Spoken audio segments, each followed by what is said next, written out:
All right, Dental Venturers, we are getting close here, getting here towards the end.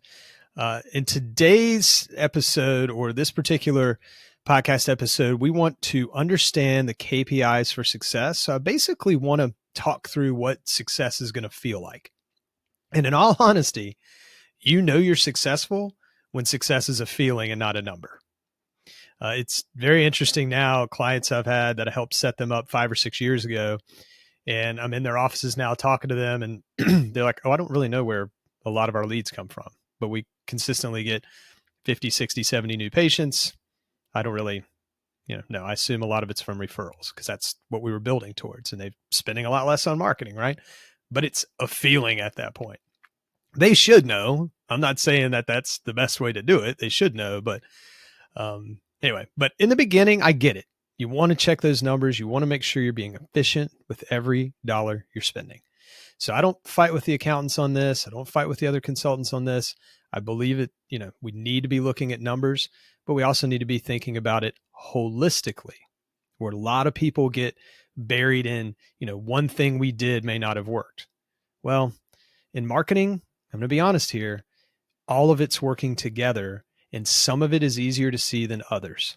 And I'm going to dive into that here in a second. But first and foremost, when we think about return on investment, I say to calculate the return on investment of your marketing campaigns, just compare the cost of the marketing activities to the total revenue generated from the new patient acquisitions. But I think a lot of this too is patient acquisition cost is going to be high in the beginning. Okay. I think a national average is probably $250 to $300. Now, what skews that? If you're a Medicaid practice, it probably shouldn't be more than $25 because that should be easy to market to get people in. If you're a cosmetic practice in a area of town that's not really high end with, high end patients and people that have that spending power, it's probably going to be more like $1,000. So it can range a lot, but over time, you want to see this patient acquisition cost go down. So in my experience, that's how I would look at it. It's hard in that first year to say that this marketing channel did this and this marketing channel did that. Your potential patients are on a journey. They need to see your content 11 times, interact with it like 7 times, and they need to see it over 4 different platforms. So they're coming in and out of online and offline mediums, and you've got to be there. And I say it all the time with marketing, be 5 mile famous. If you want to dance on TikTok and that gets a lot of exposure, that's great. The problem with that is it generally gets exposure from 90% of people that don't live anywhere near you that could use your services. So I had a client one time that wanted to position himself as the old school neighborhood dentist. Okay. So I'm going to give you really kind of where he was looking at his numbers coming in. I think I've mentioned him before, but husband, dad, little league coach, he wanted to be that local small business owner. Right. And when we launched his practice, we had to stand out a little bit. So we did dad jokes on direct mail pieces with specials on the back because he's a dad. Right. We did grocery cart advertising with the same kind of tongue-in-cheek messaging, and that was more geared towards females. I think I mentioned all this before on an earlier podcast. Banners in the outfield. We went heavy on social media, did a lot of SEO, a lot of pay-per-click ads. And we even wrote like lifestyle blogs because let's face it, some of these Facebook groups, and I've talked poorly about Facebook groups in dentistry, but as it relates to consumers, the local moms groups in a lot of towns kind of run things, right? That mom group mafia. So at the end of the day, when we were looking at all of that, it was hard to put an ROI on each of that. One new patient received his direct mail.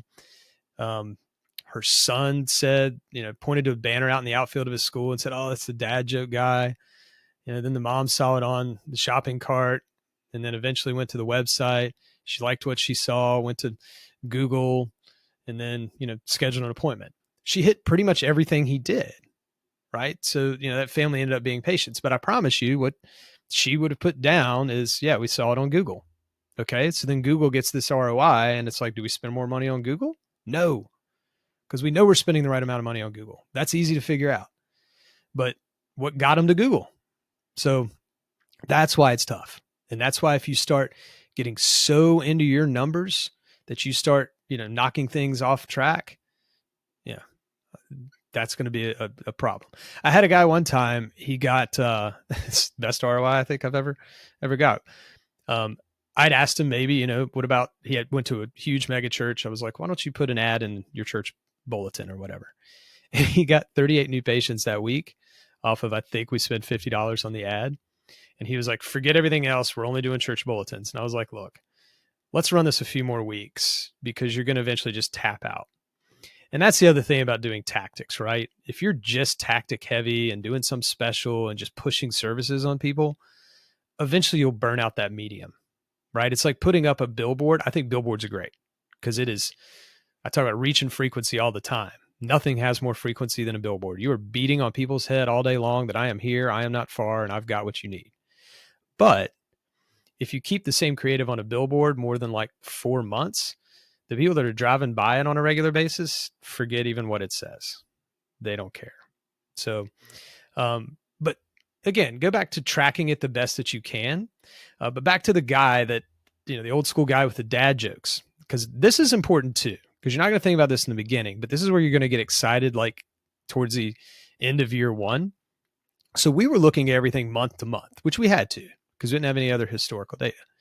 But we would look at that monthly spend, but then look at the new patients for the month, apply to that average spend.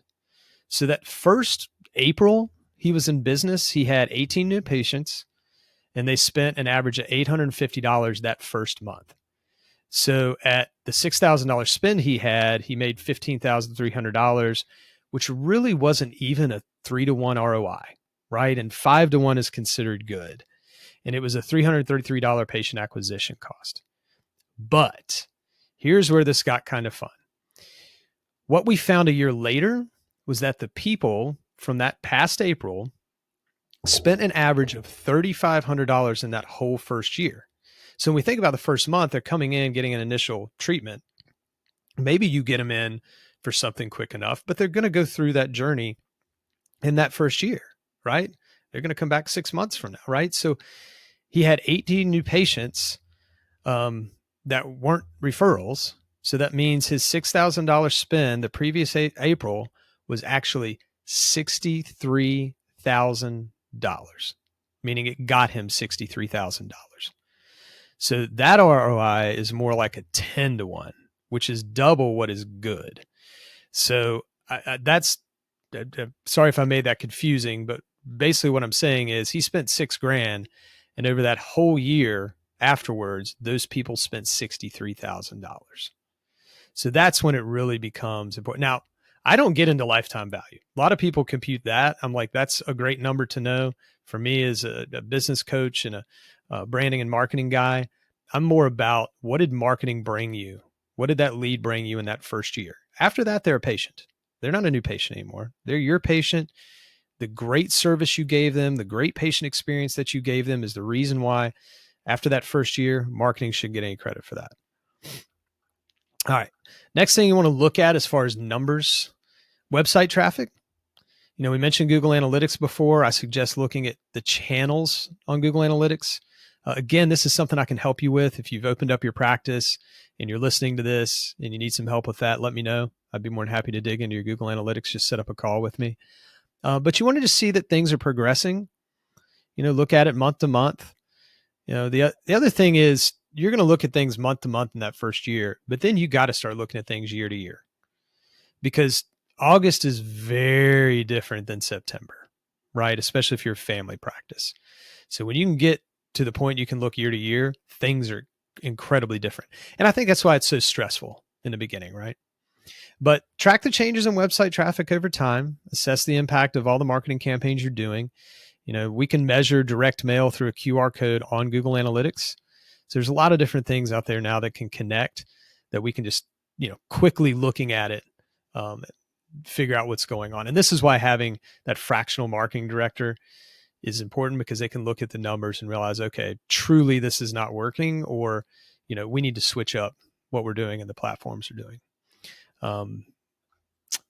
Appointment requests is a good one. I think that's your conversion number, really. So track the number of appointment requests or inquiries generated through the website, generated through email, phone calls, other marketing channels. I would suggest at some point getting something like CallRail to see how well you're converting new leads and what those issues are. I think as a stopgap, you can get something. I think a lot of my clients use Flex, but basically if somebody calls and they don't answer, it shoots a text. Man, that's huge for conversions. So definitely finding out ways to be effective with that. And monitor trends and appointment requests to see how effective your marketing campaigns are and what those patient acquisition strategies are actually giving you.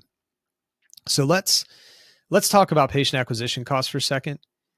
So you want to determine your patient acquisition cost for acquiring those new patients through those marketing efforts. And basically what you're going to do is calculate that PAC, patient acquisition cost, by dividing the total marketing spend by the number of new patients. Very simple to do, right? And do that for that specific time period. Then monitor those changes in that throughout the year.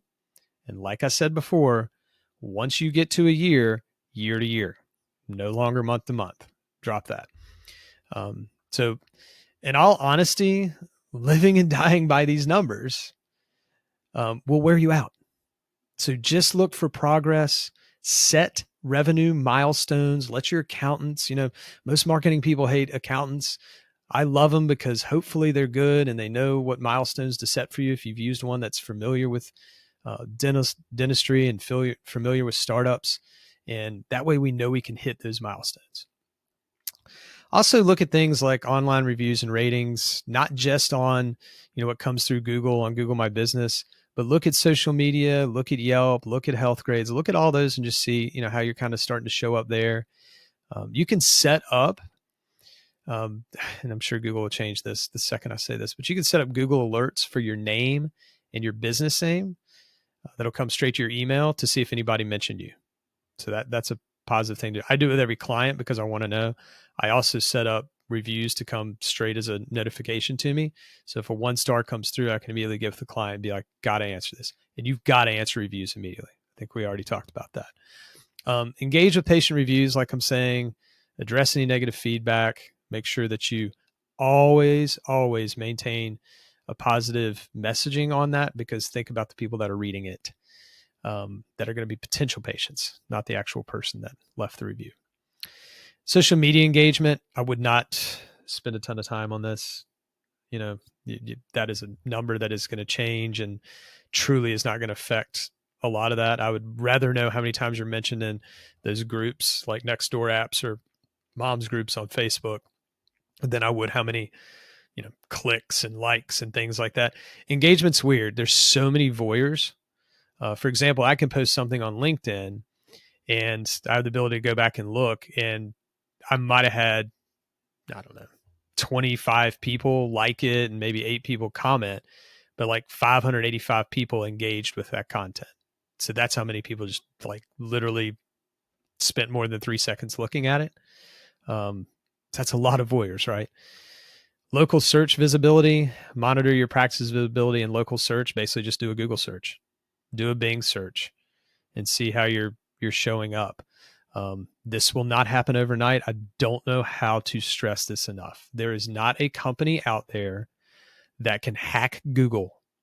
Google pays all of their people 6-figure or above salaries to make sure you cannot do that. So there's no master of ceremonies charging you $1,000 a month in SEO that is going to hack Google. But just make sure you're moving up. Mainly you want to move up in those map rankings. I think that's the most important. SEO, I'm not as concerned. And then I just want to make sure I'm showing enough throughout the day on ads so that I know I have enough budget. But track those keywords that are coming in. Your marketing agency should go over that for you. Patient referrals, that's another big one. Track the number of patient referrals, word of mouth recommendations that you get. Implement referral tracking systems by asking new patients how they heard about you. That's not great, in my opinion, but track those referrals and how they're coming in from marketing. And then also track, are they referring and incentivize patient referrals. Now, I say that, and in some states, even I've gotten my hand slapped a little bit. You can't actually pay people for a referral. So definitely double check with the board on that, because I don't want you to get in any trouble. So definitely know what you can and cannot do, or make sure that whoever you're working with does that due diligence, but it will fall back on you, not them. So you need to be accountable for that and know that you're doing that. So that kind of wraps up kind of the basics on what KPIs you should be looking at. And we're going to go ahead and jump on into that next episode, which is going to be our final one, where we talk about some of the mistakes that startups make. These are the things you need to avoid. This is a very important episode, a great one to finish on. Things you need to avoid so that you're not setting yourself back. It's rarely months you set yourself back. It's usually years. You've got to do everything right as you start out. And the biggest mistakes usually come with how you brand and market yourself. So I'll see you on that episode.